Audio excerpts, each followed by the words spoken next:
The gentleman from Colonial Heights, Mr. Cox.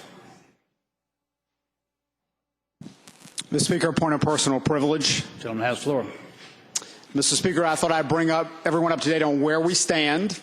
If you recall, we adjourned on March the 8th, despite the House's insistence on a 30-day extension. Boy, the wisdom of that has really been borne out if you think about it. Remember, if we would have simply extended, we'd have the same budget bill and not have gone through all these machinations over the last month. And the other thing would have been we couldn't have raised money, so the governor couldn't, of course, form his PAC, which would have been a good thing. The governor called us back on March the 24th. The Senate did nothing and went home. 2 weeks later, the Senate has gone home again. As a matter of fact, I think they left around 1 or 1:30 before we even could take action today. So delaying, refusing to act on the House budget seems to be the mantra down there, and so that's sort of where we're at. The budget is a hostage, and that's the point we've been trying to make over and over again. Passing the budget is our most important obligation. You know, you've heard this speech a lot, but hopefully you've actually had a chance to go home to your localities and get it firsthand. We have so many people here that have served on Board of Supervisors and City Councils, and they really are starting to go, what are you guys doing down here?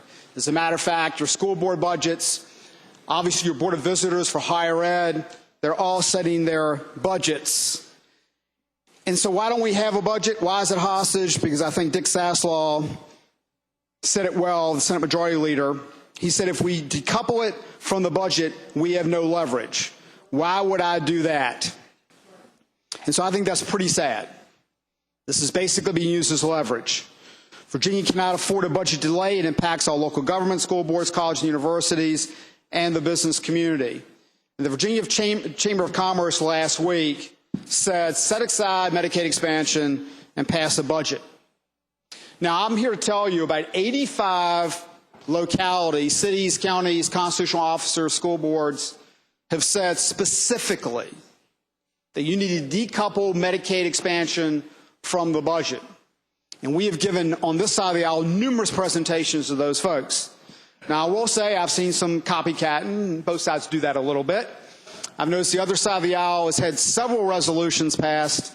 I think it's probably in the 5 to 7 range, but don't want to give a figure. I'm not sure. So maybe the minority leader, when he gives a speech this day, I see him scribbling on his yellow legal pad, can tell us how many localities have actually are supporting Medicaid expansion in the budget. But the more fundamental question is this how we're going to govern? And I've used the example many times. On this side, we could put school vouchers, we could put whatever cause du jour from a conservative standpoint in the budget and every year hold the budget up. But don't take my word for it.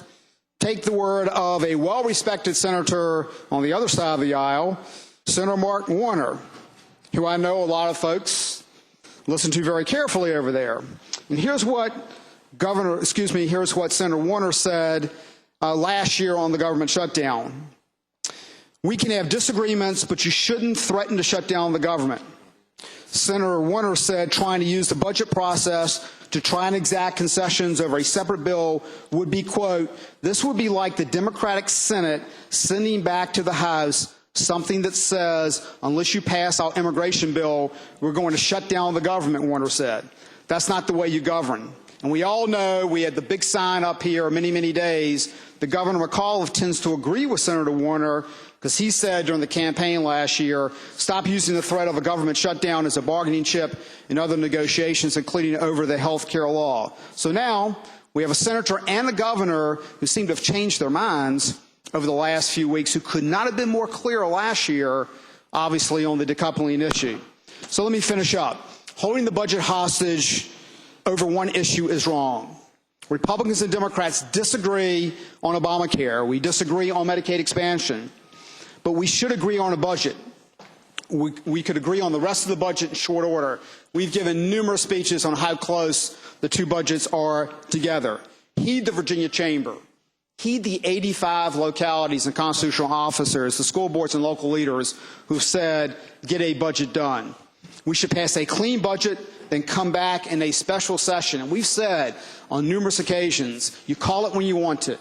You call it 2 days after the special session. You call it in September. We would love to have that debate. And we're more than happy to come and do it the proper way, as George Allen did with Truth in Sentencing and Jim Gilmore did with the car tax in a special session.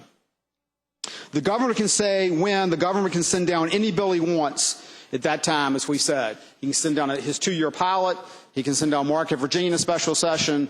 He can send down the 5th iteration of whatever they're doing at this point. We are willing to have that debate. Let me make that clear, but not with the threat of a government shutdown looming. So let me reiterate, clean budget now, Mr. Speaker.